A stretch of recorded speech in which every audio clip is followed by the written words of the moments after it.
Good afternoon, everyone. This is the Whispering Gentleman. So, flick off the lights, sit down in your comfortable chair, and grab a glass of your favorite drink as we dive on into it.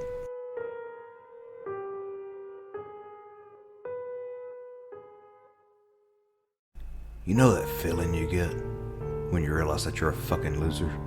No? Well, I sure do. Happens most nights after I leave the casino. It creeps up on me during my walk over to the bar, like a rage that wants to crawl up from the pit of my stomach and destroy something. So, I do my best to keep it stuffed down. Alcohol seems to work best. That's not my problem though. It's just a byproduct. Gambling? Now that's another story. That's my weakness. Or sickness. Depends on who you ask. I asked my ex-wife's opinion on the matter once. She said something like, "If you don't quit drinking, I'm fucking leaving, Brian." I mean it. Lovely gal. She had a penchant for slamming doors and giving me shit. Wasn't much for philosophical debates though. Ever since she tested the integrity of my door's hinges for the final time, I'd been on a particular bad bender, a losing streak like no other. So there I was, idly sipping vodka and peering out the pub's grimy window, taking in the empty street, watching the raindrops collect against the glass, when my luck finally changed. The approaching headlights shone in at me, blinding me momentarily. I squinted out a sleek black luxury sedan, probably a Cadillac or something even nicer. I don't even know. I've never been a car guy, but it was impressive nonetheless. Its owner exited swiftly, wearing an expensive-looking suit that was absolutely drenched in flashy dress shoes. What was this guy doing here? He stuck out like a sore thumb among the crowd of sad sacks and outcasts inhabiting this dingy pub. He pushed through the door, stopping to shake the water off from his shoulders and slick back his sopping hair from his eyes before surveying the bar. For all the fancy clothes he had on, his face wore the features of a haunted man. He chose a spot at the bar, a few seats down from me, ignoring my lingering eyes. I heard him mutter something to the bartender who I never stayed sober long enough to remember the name of and place a $100 bill on the counter. If he knew any better, he wouldn't be flashing money around like that in this neighborhood, I thought, torn between jealousy and concern for him. The bartender poured him a shot and set the bottle down in front of him. I noticed his hands were shaking as he threw back his first shot and hastily prepared for the next. He took his next three in short order, sighing loudly after his last. He glanced over at me with the same haunted expression. He grunted, took out another 100 and tossed it at the bartender, grabbing the bottle and making his way back into the night. I'll admit, I'm an opportunist. Here was a stranger who clearly in the midst of some crisis, throwing money around like it was nothing, and the gears began to turn in my cloudy head. Perhaps I could use this to my advantage. I sprinted out after him, letting my stool fall to the floor in my haste. He was nearly to his car when I caught up with him. "Hey, excuse me. Can you spare some cash, mate?" He froze, his back to me. I expected him to ignore me, maybe tell me to piss off, but I didn't expect the fury in his eyes when he finally turned around. His lips curled into a snarl, his hands clenched into fists. I mumbled some sort of apology before I started to slink away, surprised when he reached forward and put his hand on my shoulder, pulling me towards him aggressively. His crazed eyes bore into mine while his mouth quivered like he was struggling to keep words what he wanted to say inside. Gradually, his grip relaxed. Yes, here, take this. Please, take this from me," he said, presenting a wallet that was bursting at the seams. "Take it now," he commanded after I hesitated. Still uncertain, I reached for it. As soon as it was in my hand, he turned away. I opened the wallet, thumbing through the bills. There's nearly $1,000 inside. No credit cards, no IDs, just cash. "It will only cause you pain," he shouted before slamming his door shut, leaving me stunned in the pouring rain. Now, a wallet full of money is a hell of a thing to squander. But squander I did. It only took a couple of days and a few unwise bets for me to have nearly exhausted my funds. Should have used it to pay off some debts, but I had a feeling, a really good feeling about betting with this stranger's money. I figured the universe had given me a gift, so maybe I could capitalize on it. I don't know why I was surprised, but I don't know why I felt so betrayed. I had a chance too.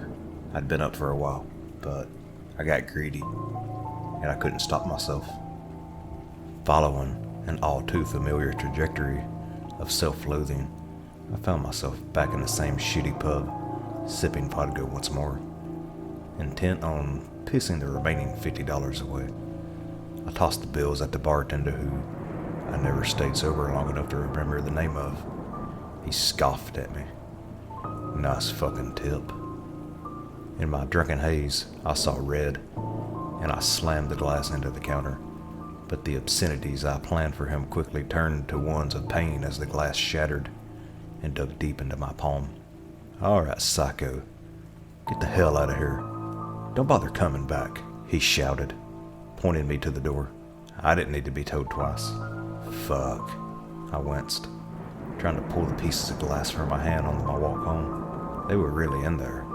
After a while, I gave up, wrapping my jacket around the wound and doing my best to ignore the dull throbbing. I decided I would deal with it the next day. Once I got inside, I simply crawled into bed, watching the ceiling spin and cursing myself for leading such a miserable existence. The next morning, or really it was the afternoon by the time I awoke, wasn't very forgiving of the night before. I felt nauseous, and my hand was burning. It took me a little while to remember why it was wrapped up in my coat. I turned over, mentally preparing myself to climb out of bed when my eyes fell on my nightstand, or rather, what was on top of it. The wallet. It was stuffed, overflowing in fact. Disregarding my injured hand, I feverishly thumbed through it, elated to find that there were $5,000 inside. I tossed the bills on my bed, laughing in disbelief. But how did they get there? How could it be? I could have almost believed that the night before had been a dream, but my raging hangover and the glass shards in my palm were proof to the contrary. It just didn't make any sense. I sat there for a long while, staring down at the black leather that was now speckled with my dried blood, and I unwrapped my hand and looked down at the wound, glancing back and forth between it and the wallet. I found myself recalling what the man who surrendered the mysterious wallet had said. It will only cause you pain. Once I understood, there was no turning back. I tried not to think about it as I swung the hammer into my fingers. The sound of bone crunching was sickening, and the pain exploded through my mangled digits. Ah, damn. Fuck, I screamed, my eyes watering. I gritted my teeth and checked the wallet again. Incredibly, there were more bills, but as I counted them, I realized it was a decidedly smaller sum, $400. What the hell? That hurt worse than the glass, I yelled at the wallet. Fortunately, it didn't reply. Alright, let's try that again. Close my eyes, bite my shirt. Another swing, another crunch. Stars of pain in my eyes. Obscenities. $150 more. What? You don't like that? That's not enough for you? I growled, examining my mangled, swollen, bloody, glass-filled hand. I paced the room, seething. Okay, you want some pain? I'll give you some fucking pain. I took a pair of pliers with me to the bathroom, propping the wallet up against the wall so it could watch. I don't know. It feels foolish in the hindsight, but I wanted to make sure I could see. I picked a molar, something that wouldn't be so visible. I clamped the pliers around it and braced myself. I vigorously began wiggling against the tooth, building pressure until I could feel it start to move. Blood leaked from my gums and mixed with my saliva, making it nearly impossible to keep my grip on the tooth. The pliers slipped off more than a few times. I was getting more and more frustrated by the second. I needed both hands to pull it out. I forced my injured hand to my face, using it to support the other. I squeezed the pliers around my tooth as hard as I could and loosened it from my gum. More and more blood poured out as I pulled. Almost there. Almost there. Almost. I could feel that the root was on the verge of tearing away. I clamped down even harder to keep from slipping off at the last second. Instead, my tight grip ended up crushing my motor into pieces before I was able to get it all the way out. The howl I let out was deafening and gripped the sink to keep myself from fainting. I swayed back and forth, swallowing the thick, irony mixture that filled my mouth. Oh, better be worth it. I grimaced, picking up the wallet. I threw it to the ground when I saw a meager payout within. What do you want? What more can I do? I demanded. I dragged my razor across my cheeks. I punched my mirror. I bashed my face into the sink. With each effort, the wallet awarded me with less and less, until I was finally given nothing for my efforts. I screamed down at it, half in anger, half in pain. The room tilted viciously, and I slumped down beside it, out of breath and furious. You won't. More? I gasped, a realization hitting me. You want more than my pain. You need more than just mine. I thought back to the man again, his car, his clothes, that haunted look on his face.